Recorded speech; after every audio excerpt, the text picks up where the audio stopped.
ఒకటి సత్యం, రెండోది అసత్యం, మూడోది సత్యము అసత్యం, పాలు నీళ్ళు కలిసినట్టు రెండు ఉన్నాయి.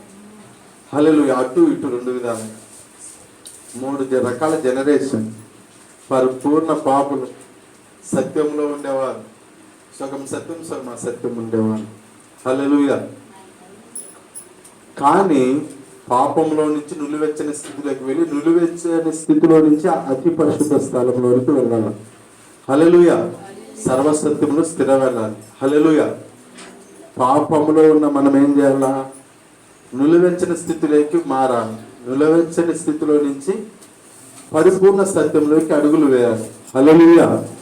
ఈ మూడు కోణాల్లో మనం స్టార్టింగ్ నుంచి ముగింపు వరకు అడుగులు ఉంటాయి. హల్లెలూయా.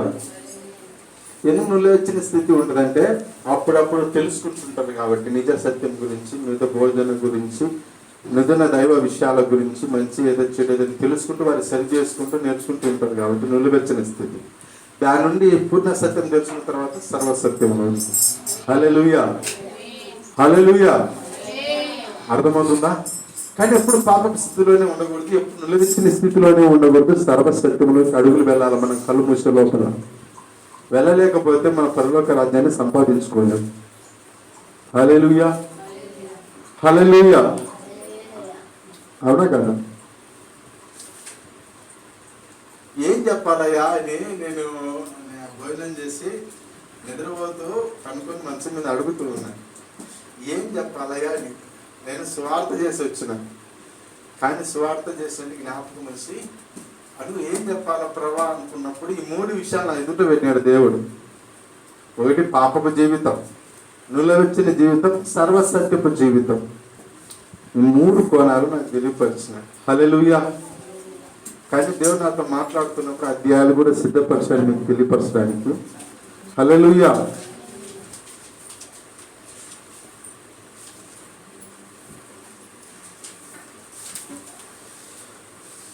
హల్లెలూయా. దానికి ఉదాహరణలు అనేక విషయాలకు 12 రాసుకున్న వరుసగా 2-3 పేపర్లు అదే. హల్లెలూయా. అందుకు పెట్టినారు ఇందు ఎంతో నిద్రపోయారు. వాటి నా బాధ ఏంటంటే మీరు త్వరగా రావాలి. ఎండాకాలం కాబట్టి భోజనాలు చేయాలి, నా సమయానికి నేను కరెక్ట్గా చేయాలి అని టైం సరిపోదు. మీరు వచ్చాక నేను ముందే ముగియలే అనుకుంటే గోడలు చెప్పుకోవాలా అనేది నా ఆలోచన. బైబిల్లో మాట్లాడింది, బాధపడకండి. దేవుని పనులను అశ్రద్ధ చేస్తే శాపగ్రస్తులు అవుతాం. హల్లెలూయా. ముందే మేము బలీనంగా ఉన్నాం. మళ్ళీ షాకింగ్ మాట ఎదురు చెప్తాం, కాస్త ఎదురు తెచ్చినాం అనొచ్చు. కానీ నేను చెప్పకపోతే నాకు తప్పు అవుతుంది. బైబిల్లో నేను నాకు చెప్పలేదంటే ఎవరికి తప్పు అవుతుంది? నాదొకటి నువ్వు చెప్పింటే వాళ్ళు జాగ్రత్త పడేవాళ్ళు కదా, ఇంకొకసారి తొందరగా వచ్చేవాళ్ళు కదా, ఇంకా హుషారుగా పనిచేసుకుని వచ్చేవాళ్ళు కదా. నువ్వు చెప్పలేదు కాబట్టి వాళ్ళు ఆ ప్రయత్నం చేయలేదు, నన్ను లెక్క అడుగుతారు. అందుకని నాకు తెలిసిన విషయాలు నాతో దేవుడు మాట్లాడేది నేను ముఖాముఖ కొన్నిసార్లు చెప్తున్నా, కొన్నిసార్లు దాచిపెడుతున్నా, కొన్నిసార్లు విశదపరుస్తూ ఉన్నాను. హల్లెలూయా. మిమ్మల్ని నొప్పించకుండా ఏదో ఒక మాట మీ విషయంలో కాదులే, ఒక మాట జ్ఞాపకం వస్తుంది. కర్ర ఇరకూడదు, పాము సావాలంట. దాంట్లో పాముకి దెబ్బ తిరగదు, కర్ర ఇరగాలంటే తెలియదు. కానీ అది నాకు కూడా సామెత సరిగా రాలేదు. కానీ మీకోసం కొద్ది మాటలు మీ వద్దకు నేను తీసుకురావడానికి సిద్ధంగా ఉన్నాను. హల్లెలూయా. హల్లెలూయా. సర్వసత్యము అనేది ఉంది, సంపూర్ణ సత్యము, సత్యపు ప్రత్యక్షత, నిజ సత్యం, పరలోక సత్యం. హల్లెలూయా. ఇవన్నీ ఒక మార్గం. హల్లెలూయా. దీనిలో మంచి నేల, హల్లెలూయా, నులివెచ్చని స్థితులు ఏముంటాయో తెలుసునా? హల్లెలూయా. గురుగులు ఉంటాయి, కారు ద్రాక్షలు ఉంటాయి. నులివెచ్చని స్థితిలో ఉండే స్థితి ఎలా ఉంటుందంటే కారు ద్రాక్ష జీవితం ఉంటుంది. రెండోది ఫలించని చెట్టు వలె ఉంటుంది. మూడోది ఏముంటుంది? హల్లెలూయా.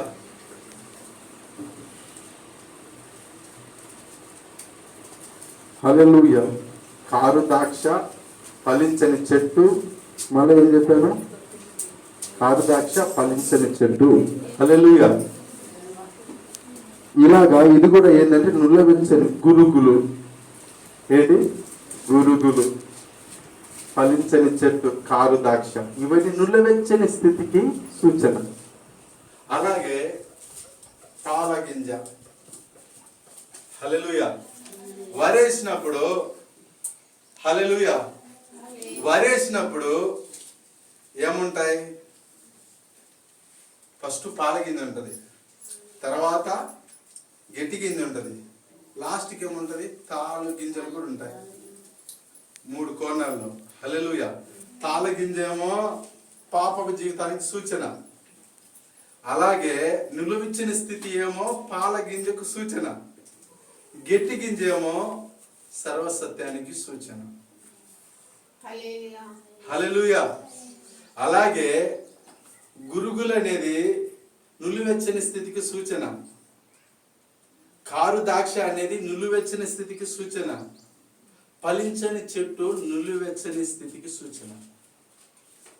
హల్లెలూయా. అలాగే అసత్యము అనేది పాపానికి సూచన. నులివెచ్చని సత్యము, ఇట చెడు ఇట మంచి రెండు కలిగిన వ్యక్తులు ఏదానికంటే అది కారు ద్రాక్షకు సూచన. హల్లెలూయా. ఫలించని చెట్టుకు సూచన. భూమి మంచిదే కానీ చెట్టు ఫలించలే, భూమి మంచిదే కానీ కారు ద్రాక్ష కాసింది, మంచి ద్రాక్ష కాకుండా. హల్లెలూయా. ఈ జీవితానికి నులివెచ్చని జీవితానికి సూచన. హల్లెలూయా. గురుగులు నులివెచ్చని స్థితికి సూచన. హల్లెలూయా. హల్లెలూయా. అలాగే ఇప్పుడు ఉదాహరణకు విత్తనాలు తీసుకుందాం. మంచి నేలలో పడిన విత్తనం ఏమో ఫలిస్తుంది నూరంతలుగా, అది సత్యం, సర్వసత్యం. మళ్ళా బండ మీద పడిన విత్తనాలు, వీళ్ళు ఎవరంటే నులివెచ్చని స్థితికి సూచన. ముళ్ళ పొదలు పడిన విత్తనాలు, వీళ్ళు ఎవరు సూచన కంటే పాపంలో ఉన్న సూచన. అహిక విచారాలతో ధనమోసముతో వారిలో ఉన్న విత్తనం అణిచివేయబడుతుందంట, ఫలించకుండా. బండ మీద పడిన విత్తనాలు స్వీకరించే వాళ్ళే, కానీ వాక్యానుసారంగా అనుసరించినప్పుడు శ్రమ వచ్చినా బాధ వచ్చినా తట్టుకొని ధైర్యంగా దేవునికి సాగుతూ ముందుకు సాగకుండా వెన్ను దిగుతారంట. వీళ్ళు నిలవచ్చని స్థితి.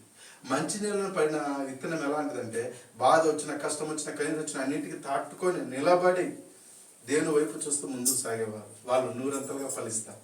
శ్రమలకు తట్టుకొని ముందుకు ఎవరైతే అడుగులు వేస్తారో వాడు నూరంతా ఫలితం ఉంటుంది. బండ మీద పెట్టిన పైట వచ్చే ఎండ, బండ ఎండ, ఈ రెండు వేడి ఆ విత్తనానికి సెగ తగులుతూ ఉంటుంది.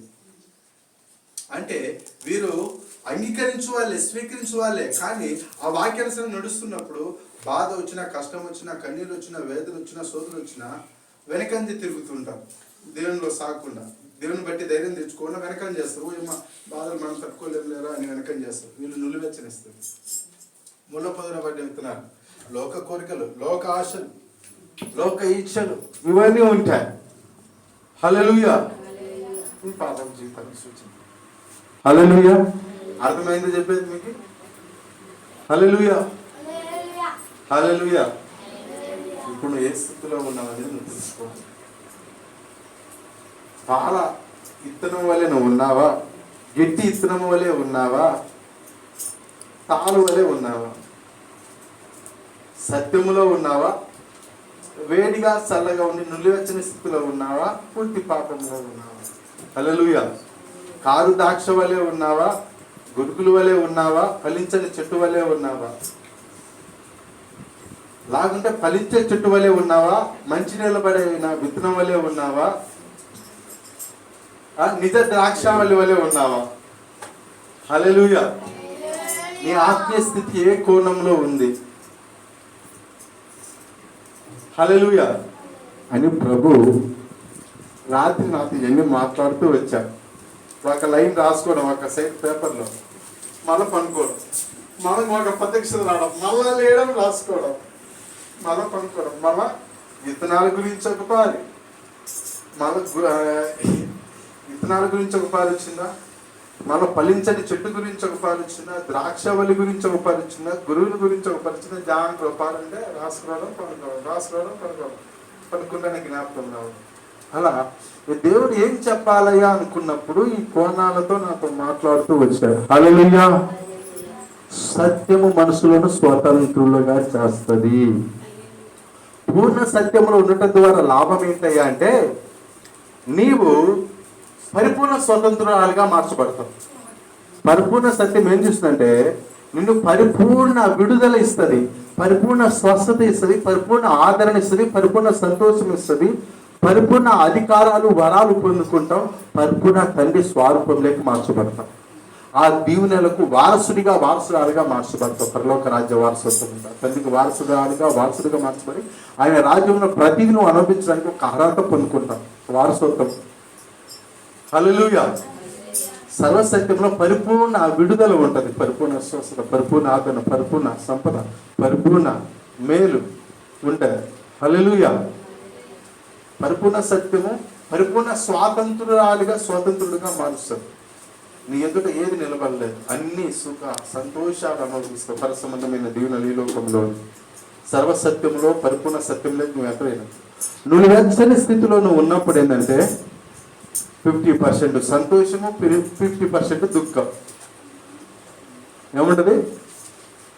50% దుఃఖ పరిస్థితులు ఉంటాయి, 50% సంతోష పరిస్థితులు ఉంటాయి. నువ్వు వెచ్చనగా ఉంటే పరిపూర్ణ సత్యంలోకి నువ్వు ఎంటర్ అయినప్పుడు పరిపూర్ణ సంతోషమే. ఇరుకు ఉన్న సంతోషమే, ఇబ్బంది ఉన్న సంతోషమే, శోధన ఉన్న సంతోషమే. అన్నిటిలో కూడా సుఖ జీవితాన్ని అనుభవిస్తావు. దుఃఖము నొప్పించే స్థితి ఉండదు. అన్నిటిలో ఆనందాన్ని రుచి చూడవు. బియ్యం తిన్న ఆనందమే, వడ్ల బియ్యం తిన్న ఆనందమే, జీలకర్ర మసాలా తినే ఆనందమే, పాములు తినే ఆనందమే, నువ్వు నీళ్ళు పోసుకుని తినే ఆనందమే, బిర్యానీ తినే ఆనందమే. అన్నిట్లో సుఖ జీవితం చూస్తావు పరిపూర్ణ సత్యంలో ఉంటే. నులివెచ్చని సత్యంలో ఉంటే బియ్యం వస్తారని ఏదో ఒకటి అనుకుంటా తింటాం. బిర్యానీ ఉన్నప్పుడు అబ్బాయి ఈరోజు బిర్యానీ స్తోత్రం చెప్పుకుంటా తింటాం. ఉన్నప్పుడు ఒక మనసు, లేనప్పుడు ఒక మనసు కలిగి ఉంటాం.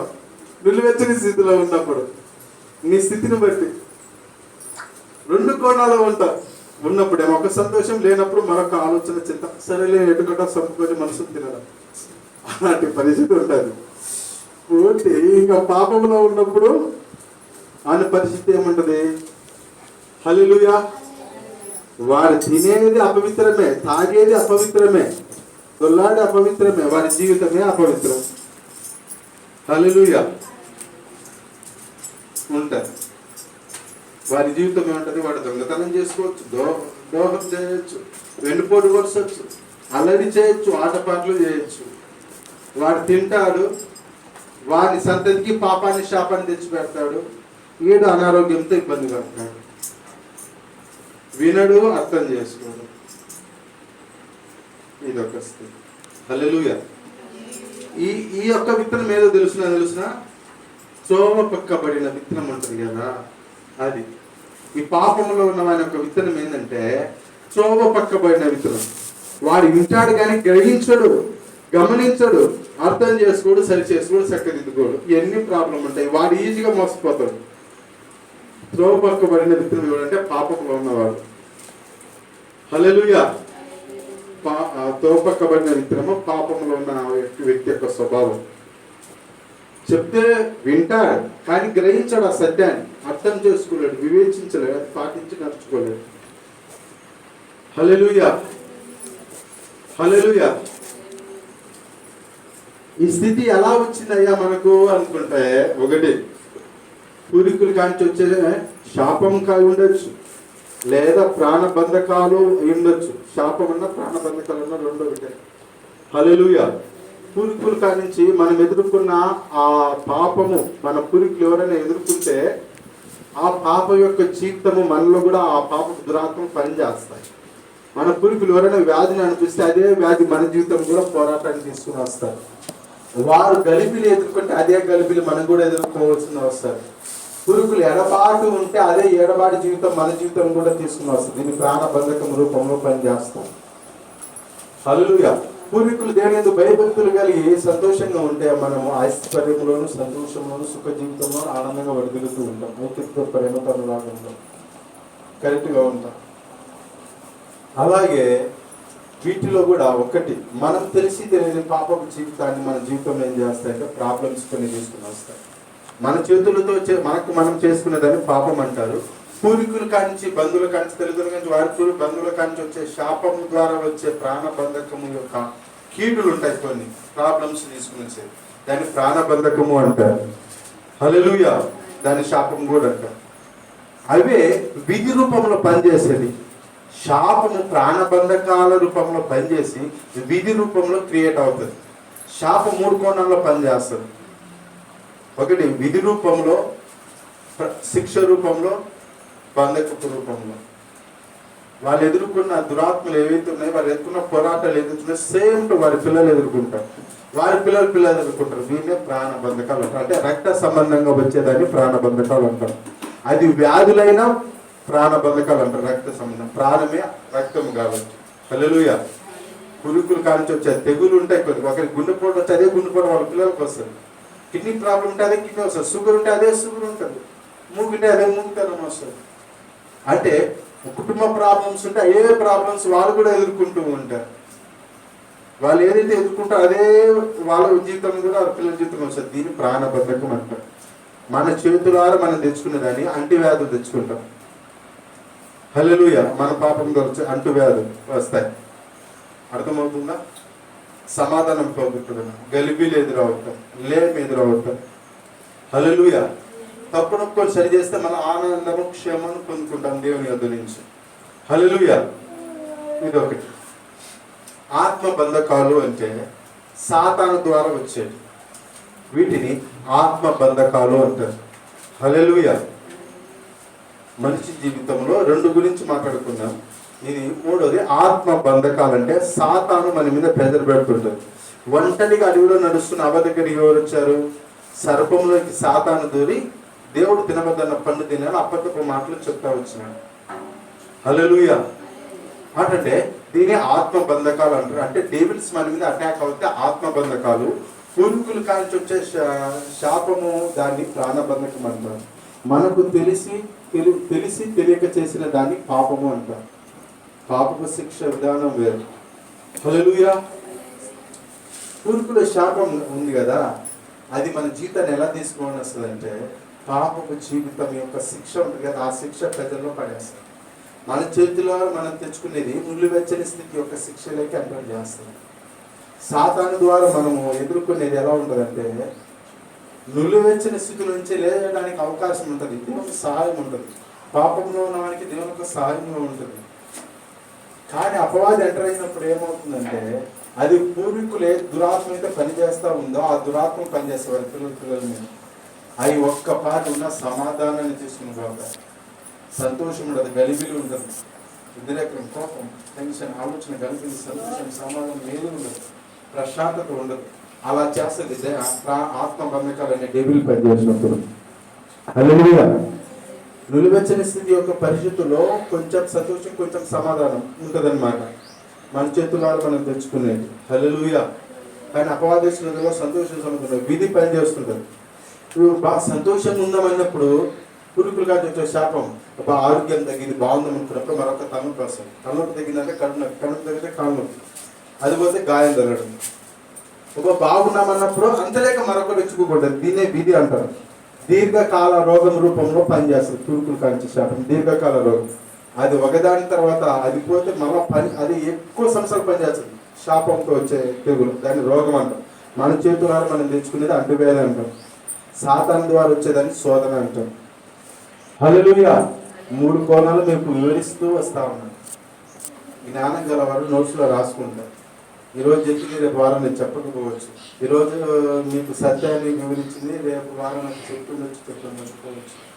అంటే ఒక కోణంలో 3 కోణాల్లో మాట్లాడుతూ నేను వస్తూ ఉన్నప్పుడు దేవుడు మీరు రాసుకుంటుంటే 3 కోణాల్లో అది ఎప్పుడో పని మీకు అవసరం పడుతుంది. మీరు ఎదుర్కొన్న పోరాటాలు బట్టి ఆనాడు దేవుడు ఇలా పాస్టర్ గారితో మాట్లాడారు కదా, ఒకరిని ఎదుర్కోవడానికి ఈ సమస్య కానీ మీరు పాపము లాంటి కారణం విధేయమైన పనిచేస్తుందేమో అనుకొని ఆ విధి నా మీద పనిచేయకూడదని నాకు తెలియక తెచ్చుకున్న పాప కాడులను, ఆ దురాత్మలను, ఆ సోదరులను, ఆ తెగులను యేసునామములో బంధిస్తున్నాను. ఆ పాపపు కాడులను జయించి, ఆ పాపాన్ని జయించి ఎదుర్కొనగలిగిన శక్తి నాకు ఇవ్వండి అయ్యా. ఈ జీవితం నేను ఉండలేనని దేవుని అడిగి ఆ బంధకాలను నువ్వు వెలగొట్టుకుంటే దేవుని ద్వారా సాయం ద్వారా ఆ పాపాన్ని జయించగలుగుతావు. రెండోది ఆ బంధకాలను విమోచించబడతావు విరగొట్టుకుంటే. హల్లెలూయా. విధి ద్వారా వస్తుంది కదా, ప్రాణబంధకముల ద్వారా. అది ఎన్ని తరాల నుంచి ఎవరెవరు కానీ ఏ పాపం చేసి తల్లిదండ్రులు వారి తల్లిదండ్రులు ఏ దేవునికి అవిధేయత కలిగేస్తారో నీకు తెలియదు అనుకో, వాటి యొక్క దెబ్బలను తింటానికి కూకుంటావు.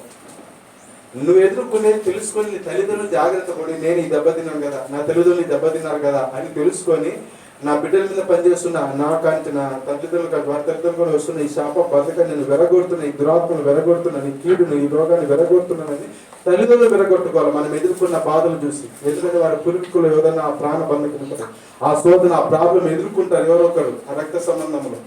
అది మన పిల్లలు ఎదుర్కొన్నప్పుడు తల్లిదండ్రులు అది వివేచించి గమనించి అవి విరగొట్టినప్పుడు వారు పెదవిలో పడరు. వారు విరగొట్టకపోయినా గమనించకపోయినా దెబ్బతింటారు పిల్లలు. ఏ తప్పు లేకపోతే పిల్లలు ఆ శోధనలో చిక్కుపడాల్సింది వస్తుంది, నలగాల్సింది వస్తుంది, కుంగిపోవాల్సింది వస్తుంది. ప్రాణ బద్ధకం భయంకరంగా పనిచేస్తుంది. హల్లెలూయా. అది జాగ్రత్త పడాలి. మన పిల్లలు ఒకరు ఎదుర్కొంటుందంటే ఆ రోగం ఎవరైనా నేను ఎదుర్కొన్నాను, నా తల్లిదండ్రులు ఎదుర్కొన్నారు, మా తాత ఆ మేనమ్మ గారు ఎవరైనా ఎదుర్కొన్నారా, నా రక్త సంబంధంలో ఎవరైనా ఎదుర్కొన్నారు అనేది, వారి అబ్బగారు ఎవరైనా ఎదుర్కొన్నారని గమనించుకోవాలి. నీ భార్యతో నీ భర్తతో అడిగి తెలుసుకోవాలి, వాళ్ళ అబ్బగారితో అవ్వగారితో అడిగి తెలుసుకోవాలి. ఒక్క సమస్య మన పిల్లల కాడికి మన దగ్గరికి ఎదుగుతుందంటే మన ముందు ఎవరికైనా ఉందని అది మనం విరగొట్టుకుంటే అది దాంట్లో సేవ్ అవుతాం, లేకుంటే అది ఎదుర్కొంటుంటాం. నువ్వు ఎంత నిత్తిగా ఎంత భక్తిగా ఎంత పరిశుద్ధంగా ఉన్నా పోరాటాలు తీసుకుని వస్తాం. మనకు తెలిసిన పాపాలు మన చేతిలో మనం చేసుకుంటూ ఒప్పుకొని విడిపించుకుంటాం. మనకు తెలియనట్టు పురుగులు కాల్చి శాపం విధి పనిచేస్తుంది కాబట్టి అవి మనకు తెలియదు కాబట్టి చుట్టుపడతాం మనం నీతిగా ఉన్నప్పుడు.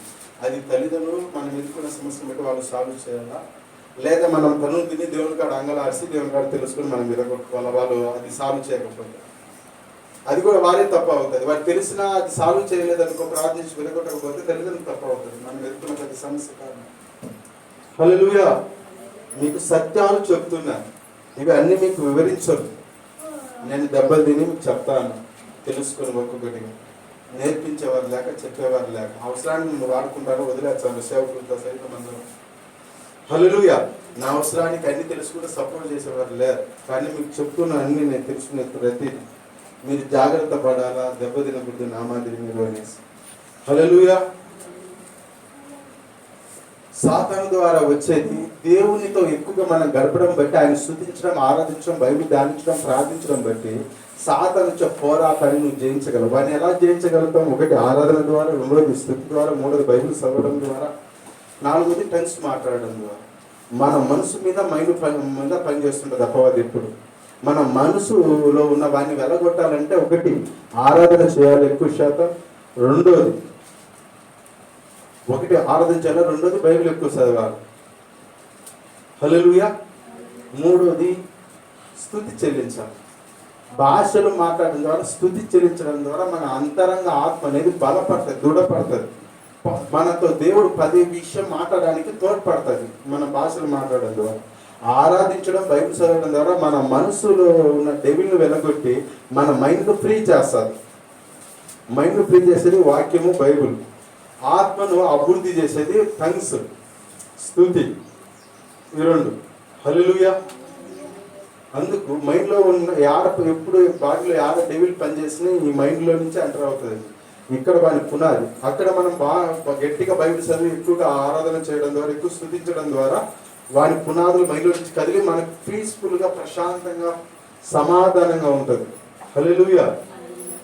మనం ఎక్కువగా దేవుడు మనతో అనుకుంటే మనం ఎక్కువ భాషలు మాట్లాడితే ఆయన ఎక్కువ నీతో మాట్లాడుతూ పంచుకుంటుంటాడు ప్రతి విషయం. హల్లెలూయా. హల్లెలూయా. అందుకు ఈ ప్రాణ బంధకాలను, ఆత్మ బంధకాలను విడుదల చేసుకోగలరు. హల్లెలూయా. నాకు ఇచ్చిన అధికారమును బట్టి చెప్పాను కదా, నేను లూకా 10:13 ప్రకారం చెప్పాను కదా, మార్కు 16 దయ్యములు వెలగొట్టుతుంది, అపవిత్రాత్మ వెలగొడుతుంది, రోగులను స్వస్థ వ్యాధులను వెలగొట్టడానికి అధికారం ఇచ్చినానని ఉంది కదా.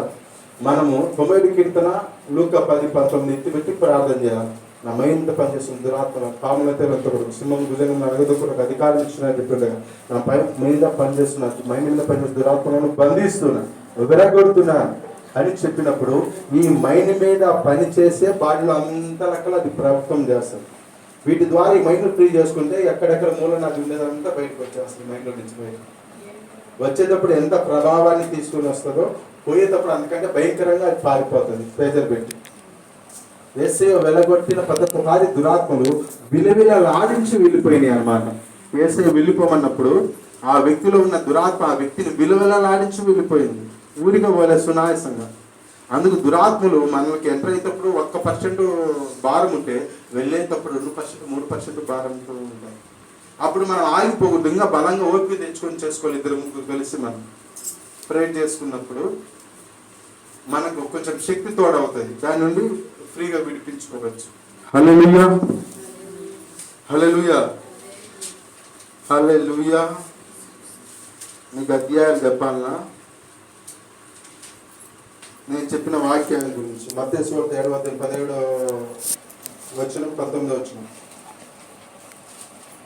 రాసుకోండి, వరుసగా రాసుకోండి, మళ్ళా నేను చదువుతాను. మత్తయి సువార్త 7:17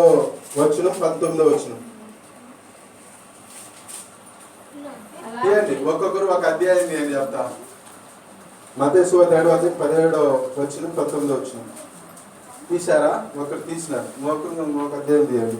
యోహాను సువార్త 8:32 యోహాను సువార్త 8:32 ఒకటి తీయండి. యోహాను సువార్త 8:31 ఒకటి తీయండి. ఇంకొకరు బైబిల్ తెరవండి. మత్తయి సువార్త 13:3-9. మత్తయి సువార్త 13:3-9 మరొకరు తీయండి.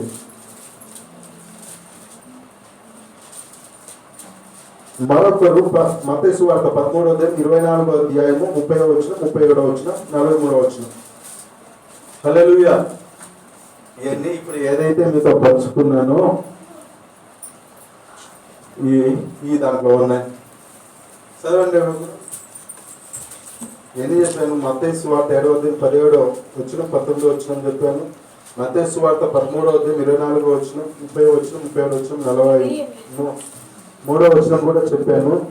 తర్వాత మత్తయి సువార్త 13:3-9 చెప్పాను. తర్వాత యోహాను సువార్త 8:31-31-32 చెప్పాను.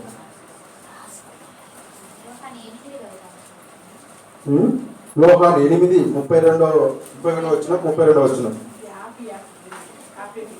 చదవండి. అలాగుననే ప్రతి మంచి చెట్టు మంచి ఫలములను ఫలిస్తుందట. పనికి మాలిన చెట్టు కాని ఫలములను ఫలిస్తుందట. ఏమి కాస్తుందంటే కారు కాస్తుంది. మనం మునగ చెట్టు ఉంది చిట్టి వాళ్ళ ఇంట్లో. ఒక చెట్టు ఏమో బాగుంది, ఒక చెట్టు నుంచి చేదు కాయలు ఉన్నాయి, ఒక చెట్టు నుంచి తీయని కాయలు ఉన్నాయి. రెండు పక్కనే ఉన్నాయి. హల్లెలూయా. తీయగా ఉన్నప్పుడు తింటామా, చేదు నీరు తింటామా? రేమకుమారక ఆడ రెండు చెట్లు పక్కనే ఉండేవి. హల్లెలూయా, హల్లెలూయా. మంచి ఫలములు, మంచి చెట్టు ఏం చేస్తాక మంచి ఫలాలను ఇస్తుందంట. సరికాని చెట్టు ఏం చేస్తుందంటే కాని ఫలాలు ఇస్తుందంట. మనం మంచి చెట్టుగా మంచి ఫలాలు ఇవ్వాలి, దేవుని ఫలాలు. గలతీ 5:10 చూస్తుంది. ఆత్మ ఫలం ఏమనగా ప్రేమ, సంతోషము, సమాధానము, దీర్ఘశాంతం, దయాళుత్వం, విశ్వాసము, మంచితనము, ఆశానిగ్రహము అని గలతీ 5:10 ఉన్నాయి. ఈ ఫలాలు నీలో ఫలించాలి. ఇది దేవుని స్వభావంలో ఉన్న గుణ లక్షణాలు. ఇవి నీలో ఫలించాలి, అప్పుడు నువ్వు సర్వసత్యంలో ఉన్నావని అర్థం. హల్లెలూయా. కాని ఫలాలు నీలో పనిచేస్తున్నాయి అంటే, ఈ గలితిలో ఉన్న 5 ఉన్న ఆత్మ ఫలాలు కాకుండా మరొక ఫలాలు ఫలిస్తున్నాయంటే నువ్వు ఎలా ఉన్నావంటే గురుకుల స్థితిలో ఉన్నావు, నులివెచ్చని స్థితిలో ఉన్నావు. కొన్ని భక్తి ఫలాలు, కొన్ని భక్తిహీనత ఫలాలు ఉన్నాయంటే నులివెచ్చని స్థితిలో నువ్వు ఉన్నావు. అందులో నుంచి సర్వసత్యం యొక్క గుణలక్షణాలకి ఎంటర్ కావాలా? సర్వసత్యంలోకి. అప్పుడే నువ్వు పరిపూర్ణ విడుదల పొందుకుంటావు. నువ్వు ఎదుర్కొన్న శోధనను జయించడానికి దేవుని శక్తిని అడగాల, దేవుని బలాన్ని అడగాల, దేవుని అధికారాన్ని అడగాల. దీన్ని ఎలా ఎదుర్కోవాలో నాకు వాక్యం చూపింది, నాకు శక్తి ఇవ్వండి. ఈ పాపాన్ని జయించడానికి, ఈ సాతాన్ని జయించడానికి, ఈ శోధనను జయించడానికి, ఈ పోరాటాన్ని జయించడానికి నాకు శక్తి బలం ఇవ్వండి. నాయన నేను ఓటమి చెందకూడదు, నీ బిడ్డగా నేను గెలవాలా, జయించాలా అని నువ్వు అడిగితే దేవుడు ఇస్తాడు. దాన్ని ఎదుర్కొనే శక్తి, బలం ఇస్తాడు. ఆయన పరిశుద్ధ స్వభావం నీకు ఇస్తాడు జయించడానికి. నేను అది నాకు మానుకోవడానికి, పాపాన్ని వదులుకోవడానికి, చెడును వదులుకోవడానికి, శోధను వదులుకోవడానికి నీకు ఇష్టం లేకపోతే ఇది నీలోనే పనిచేస్తుంటాయి. వదులుకోవడానికి ఆశపడి దేవుని శక్తి సాయం ఇస్తాడు. వదులుకోవడానికి ఇష్టపడి దేవుని అడుగుతాడు. మనం దేవుని అడగకుండా శక్తిని అడగకపోతే మనం జయించలేం. మన శక్తితో, దేవుని శక్తి ద్వారా జయించగలం ప్రతి దాన్ని. పాపానైనా, అది సాతానైనా, అది రోగనైనా, మరొకటి ఏదైనా సరే. హల్లెలూయా. దేవుని శక్తిని అడగాలి, సహాయాన్ని పెట్టుకోవాలి. మన చేత కాని వాటిని జయించుకోవడానికి. నేను అదే అడిగాను. నా చేత కానీ ఎప్పుడు నీ శక్తి ఇవ్వండి. నేను ఇలా ఉండడం నాకు ఇష్టం లేదు, దాంట్లో నువ్వు తీసుకో. ఇలా ఉండడం నాకు ఇష్టం లేదు, నాకు జయించాలి అని దేవుని అడిగాను, పొందుకున్నా. నేను ఏదైతే అనుభవిస్తున్నానో అడిగి నేను అదే మీకు నేర్పిస్తున్నాను, చెప్తున్నాను. దేవుని శక్తి ద్వారా, దేవుని సాయం ద్వారా మనం జయించగలము, జయించలేము. ఎందుకంటే నేను జయించాను కాబట్టి ఆయన సాయం. హల్లెలూయా. ఏం కదా. కానీ మంచి చెట్టు మంచి ఫలాన్ని ఇస్తుందంట. హల్లెలూయా. అది సత్యంలో ఉన్న చెట్టు, సర్వసత్యంలో ఉన్న చెట్టు మంచి ఫలాన్ని ఇస్తుందంట. కాని చెట్టు ఏం చేస్తుందంట? కాని ఫలాలు అంటే మనకు ప్రయోజనకరం లేని ఫలాలు. నీ జీవితం ఒకరికి ప్రయోజనకరంగా ఉండాలి. ప్రయోజనకరం లేని చెట్టు వలె ఉండకూడదు. హల్లెలూయా. చదవండి. అక్కడికి అయిపోయిందా? మంచి ఫలములు ఫలింపని ప్రతి చెట్టు నరకబడి అగ్నిలో వేయబడును. మంచి ఫలాలను ఫలింపని ప్రతి చెట్టు నరకబడి ఎక్కడ వేయబడుతుందంట? అగ్నిలో వేయబడుతుందంట. అదే నరకాగ్ని. చెట్టు మనిషితో పోల్చినాడు దేవుడు. ఇక్కడ గురుగులను పాపులతో పోల్చినాడు. కారు ద్రాక్షను నులివెచ్చని స్థితిలో ఉన్న వారితో పోల్చినాడు. తోపక్కబడిన వారిని పాపంలో ఉన్న వారితో పోల్చాడు. ముళ్ళ పొదలో ఉన్న వారిని నులివెచ్చని, బండి మీద ఉన్న వారిని నులివెచ్చని స్థితిలో ఉన్న వారితో పోల్చాడు. అలాగే ముళ్ళ తుప్పల్లో ఉన్న వారిని పాపులతో పోల్చినాడు. హల్లెలూయా. వారి కూడా నులివెచ్చని స్థితి లాంటిది, తోపక్కబడిన వారి స్థితి. హల్లెలూయా. హల్లెలూయా. దండ ఫలించని ప్రతి చెట్టు నరకబడి అగ్నిలో వేయబడుతుంట. ఎక్కడెక్కడ నువ్వు ఫలించాలా? ఆరోగ్యంలో ఫలించాలా, ఆశీర్వాదంలో ఫలించాలా, ఆత్మీయతలో ఫలించాలా, పరలోక రాజ్యం కోరానికి సిద్ధపాటులో ఫలించాలి. హల్లెలూయా. ఆత్మీయతో ఆత్మ కోణంలో ఫలించాలంటే వరాల్లో, ఫలాల్లో, అధికారంలో ఫలించడం. భూ సంబంధంగా ఫలించడం అంటే ధనంలో, ధాన్యంలో, ఐశ్వర్యంలో, ఆరోగ్యంలో ఫలించడం. పరలోకంలో ఫలించడం అంటే దేవదూతల పరిచర్యలో. పరలోక రాజ్య దేవుని పోలికలో, దేవుని స్వభావం, దేవుని గుణలక్షణాలు, దేవుని సత్యమును స్థిరపరచుకోవాలి. పరలోకంలో వర్ధిల్లాలంటే. హల్లెలూయా. ఇక 3 కోణాల్లో దేవుడు మీతో మాట్లాడుతాడు. మరొక అధ్యాయం చదవండి. హల్లెలూయా. నరకబడే స్థితిలో ఉందామా, ఫలించే స్థితిలో ఉందామా? ప్రేమ కుమారక నన్నే కొంచెం అడుగుతాను.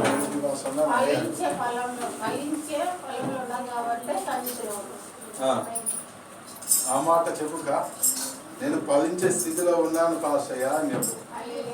హల్లెలూయా. దేవుని చెప్తే సార్. హల్లెలూయా. ఆయనే కదా నీ అంతరంగాన్ని అడిగేది, నాకే మీరు చెప్పు. హల్లెలూయా. హల్లెలూయా. ఎందుకు మీ పేరు పెట్టి పిలుస్తున్నాడు దేవుడు తెలుసా? మీ హృదయాన్ని కదిలించడానికి, దాన్ని అడుగున పడిన దాన్ని లేపడానికి, వెలుగులోనికి. ఇప్పుడు పాతాళంలో ఉండే వెలుగు ఉంటుందా? పైకి వస్తే వెలుగు ఉంటుందా? పైన వెలుగు ఉంటుందా? పైన వెలుగు ఉంటుంది, పాతాళం ఉంటే వెలుగు ఉంటుంది. అది పాతాళంలో ఉన్న ఆత్మలను వెలుగు లేకి తీసుకొని రావాలని, ఆ వెలుగుమయంగా ఆ వెలుగు వారి పైన ఉదయించాలని పైకి తీసుకుని వస్తున్నారు. అందుకు మీ ప్రేమతో కదిలిస్తున్నారు మీ అంతరంగాన్ని. అర్థమైందా? హల్లెలూయా. పిలిచకపోతే నిద్రపోవచ్చు, మనకు ఆలోచన లేకపోవచ్చు, మరొక దివి లేకపోవచ్చు, మనకు ఇంటికి ఆలోచన రావచ్చు. అదే పిలుస్తా ఉంటే పక్కన దొరకకుండా ఇంటే ఉండొచ్చు చెప్పే మాట. హల్లెలూయా. దేవుడు చాలా జ్ఞాని. నేను అనుకుంటున్నా మీతో మాట్లాడుతుంటే నాకు అర్థమవుతుంది ఎందుకు పిలుస్తున్నాడు దేవుడు మీ ప్రేమతో అనేసి. దానికి కారణం. హల్లెలూయా. హల్లెలూయా. అర్థం చేసుకోవడానికి మీకు మళ్ళా విశదపరుస్తున్నాడు దేవుడు ఆ కోణాన్ని. మరొక అధ్యాయం చదవండి. చదువు లలితమ్మ, నువ్వు రాసుకున్న అధ్యాయం చదువు. కాబట్టి యేసు తనను నమ్మిన యూదులలో మీరు నా వాక్యమందు నిలిచిన వారైతే మీరు నిజముగా నాకు శిష్యులై ఉంటారు. ఎప్పుడు శిష్యులుగా ఉంటామట? వాక్యమందు నిలిచినప్పుడు. గ్లోరీ. ఎప్పుడు ఉంటావు ఆయనకు శిష్యురాలిగా నువ్వు? అట్టే చూసిన మూలకి వాక్యమందు నిలిచడం అంటే ఏంటి? ఆ వాక్యం నీ ఉదయంలో చేసుకుని ఆ వాక్యానుసారంగా నీ జీవితం కట్టుకోవడమే నిలబడదు. నీళ్ళలో నిలబడితే ఏమవుతుంది? నీళ్ళు అవుతాయి కదా. అగ్గిలో అడుగు పెట్టినప్పుడు ఏమవుతుంది? అగ్గి అవుతుంది. నువ్వు కూడా వాక్యం నిలబడితే వల్ల దానికి స్వభావాన్ని నువ్వు పొందుకోవాలి. ఆ వాక్యంలో ఉన్న ఆ ఉద్దేశాల్లో నువ్వు పాలు పొందాల. హల్లెలూయా, హల్లెలూయా. దొంగనేం చేస్తాడు? మన దొంగతనం మాత్రానికి బాగా కొడతారు. మరి మళ్ళీ దెబ్బలు కొడతారేమని భయం ఉంటుందేమని మానుకోవడానికి. హల్లెలూయా.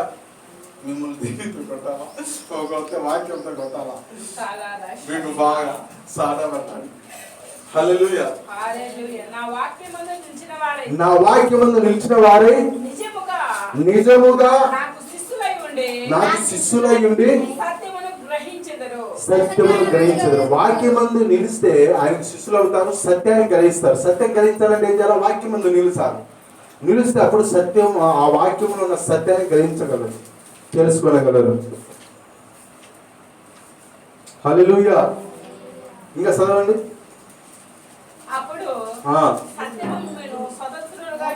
అప్పుడు సత్యము మిమ్మల్ని ఏం చేస్తాడంట? స్వతంత్రులుగా చేస్తాడంట. హల్లెలూయా. దేనిపైన స్వతంత్రులుగా?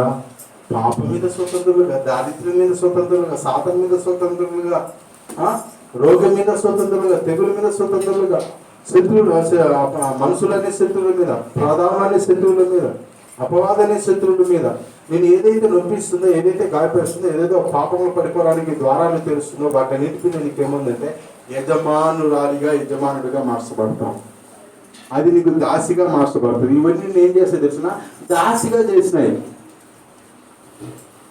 చేసి ఆడుకుంటా వచ్చినాయి. ఇప్పుడు నిలబడితే ఏమవుతుందో తెలిసిన, నువ్వు దాసిగా ఉన్న నువ్వు యజమానురాలిగా మార్చబడతావు. నిన్ను అపవిత్రతలో పరిశీలించిన చితగొత్తుకు నిన్ను అణిచివేస్తూ నిన్ను గాయపరుస్తున్న వాటి అవి ఎన్ని నీ పాదాల కింద చితగొక్కబడుతూ ఉంటాయి. ఇదే స్వాతంత్ర్యం. సత్యం మిమ్మల్ని స్వతంత్రులుగా చేస్తుంది. మీ మీద ఏదైతే పోరాడుతుందో దాని నుండి విడుదల పొందడమే స్వాతంత్ర్యం. ఇప్పుడు ఇండియాకు ఇంగ్లీష్ వాళ్ళు ఏం చేశారు? వాళ్ళ ప్రభుత్వం చేస్తా ఇండియాలో ఉన్న వాటిని ప్రెజర్ పెడతా వచ్చినారు. వాళ్ళ వెలగొట్టిన తర్వాత ఏమైంది? మన ఇష్టానుసారంగా మనం జీవించడానికి ఒక హక్కు ఏర్పడింది. దీనే స్వాతంత్ర్యం. హల్లెలూయా. సత్యానికి అడ్డుగా ఉండే వాటన్నిటి మీద నీకేమవుతుంది? ఈ విజయం, విడుదల, స్వాతంత్రం. అందుకు సత్యం అంటే స్వాతంత్రం ఉంది. సత్యం అంటే స్వాతంత్రం లేదు. అది నిన్న ప్రెజర్ పెడుతూనే ఉంటుంది, నిన్న జీవిస్తానే ఉంటుంది, నిన్ను పడగొడతానే ఉంటుంది. నువ్వు సత్యం మీద ఉన్నప్పుడు నిన్ను పడగొట్టదు, నువ్వు దాన్ని అణిచివేస్తావు, నిన్ను దెబ్బతీసేదాన్ని. అధికారాలు వస్తాయి సత్యంలో ఉంటే, వరాలు వస్తాయి, ఫలాలు వస్తాయి, దైవిక పోలిక వస్తుంది, విశ్వాసం ఉంటుంది, విజయం ఉంటుంది. ఇదే స్వాతంత్రం. అందుకు సత్యంలో ఉన్నాం, స్వాతంత్రులుగా మార్చబడాలి. సత్యంలో నిల్వెచ్చలు ఉన్నామంటే 50% బాధలు, 50% సుఖాన్ని అనుభవిస్తాం. కానీ సత్యం ఉన్నప్పుడు అన్నింటిలో కూడా నువ్వు సంతోషం, ఆనందాన్ని చూస్తావు.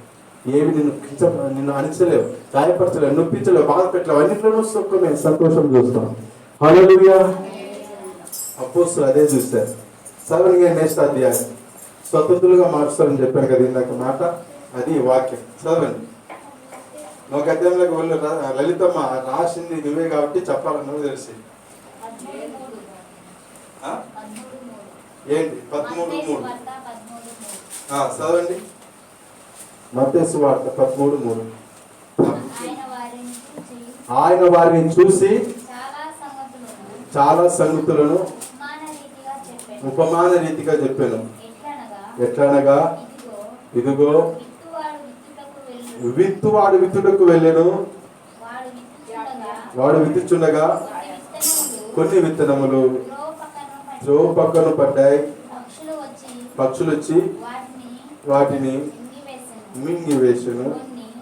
కొన్ని మన్ను లేని రాతి నేలను పడెను. అక్కడ మన్నులో ఉన్ననందున ఆ, ఎండిపోయాయి.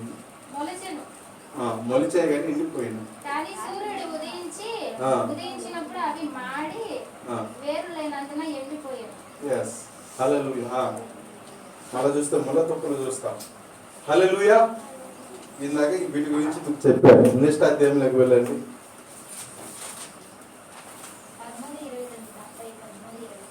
చదవండి ఏముంది అక్కడ.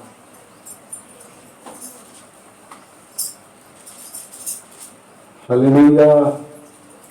స్తోత్రం చెప్పండి. మీరు 3 సార్లు వేసి కూకొని స్తోత్రం చెప్పండి. వేసి కూకుంటా అదే స్తోత్రం చెప్పండి.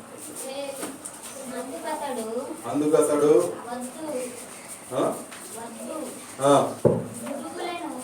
గురుగులను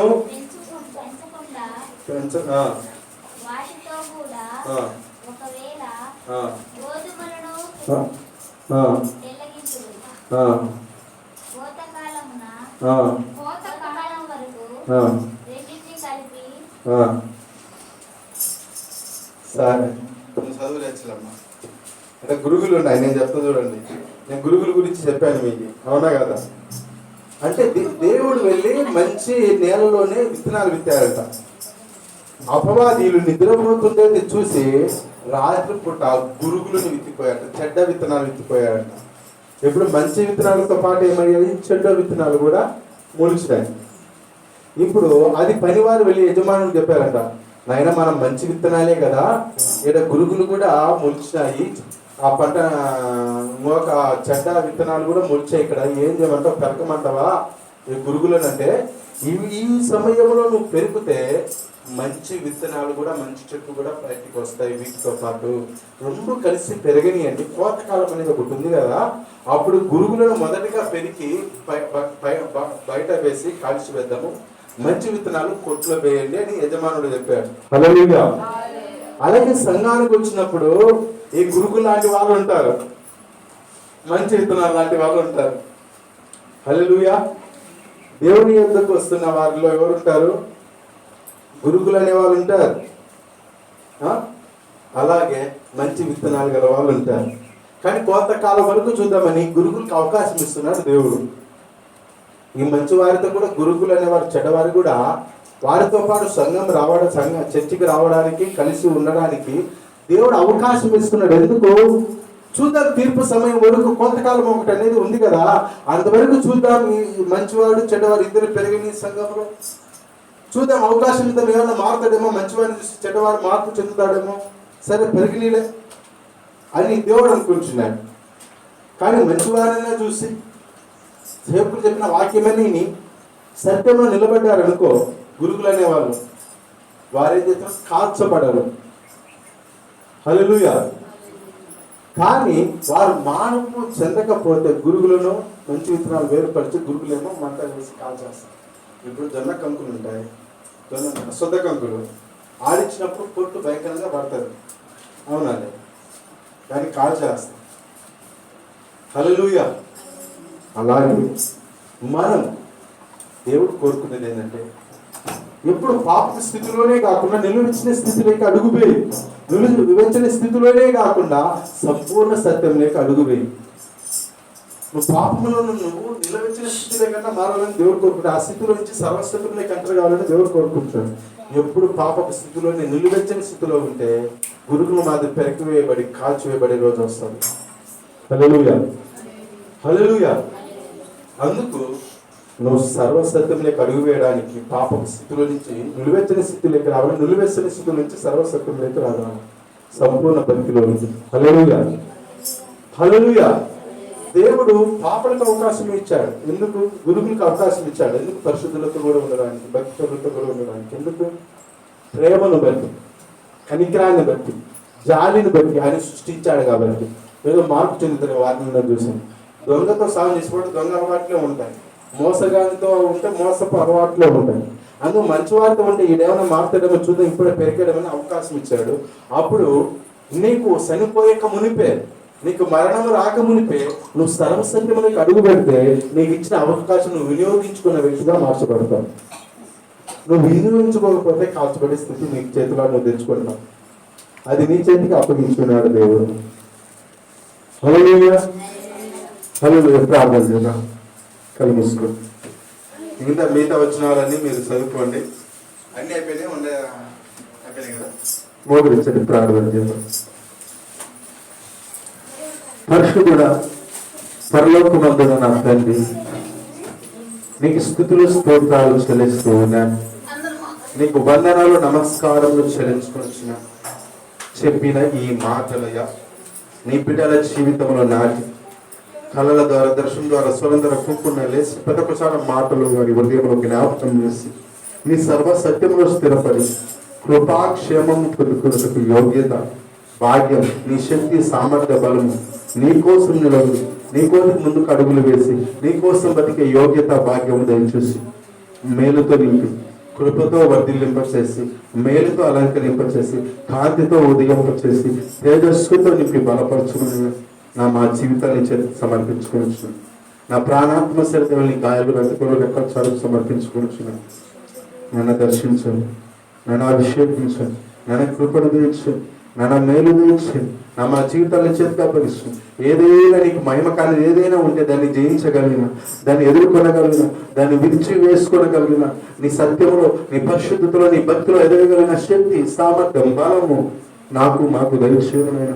నీకు మహిమ కానిది ఏది, నిన్ను నొప్పించేది ఏది, మమ్మల్ని నైనా నీ ప్రణాళికలు ఎదుర్కొని అణిచివేసేది ఏది మనం మొలవకూడదు. నీకు మహిమ కలిగించేది, నిన్ను సంతోష పెట్టేది, నీకు ఘనతనిచ్చేది, మాకు మేలు కలిగించేది, నీ ప్రణాళికలు సాగింపజేసేది మాలో మొలచినట్టు మాకు సహాయం తెచ్చు, మాకు కృపను అందించండి, మాకు మేలు తెచ్చేది. మీ నానికి మహిమ తెచ్చుకోయా, ఘనత తెచ్చుకోవాలి. నేను ఆ జీవితాన్ని సమర్పించుకోవచ్చు. యేసుక్రీస్తు యొక్క కృప అక్కడికి గల నామమున అడిగి వేడుకొని ఎదుట పొందుకున్నామన్న పేపర్లో తండ్రి. ఆమేన్, ఆమేన్, ఆమేన్. హల్లెలూయా, హల్లెలూయా. సమయం బల సమయంగా సిద్ధపడగలుగుతాం. హల్లెలూయా. Thanks Lord Jesus. హల్లెలూయా.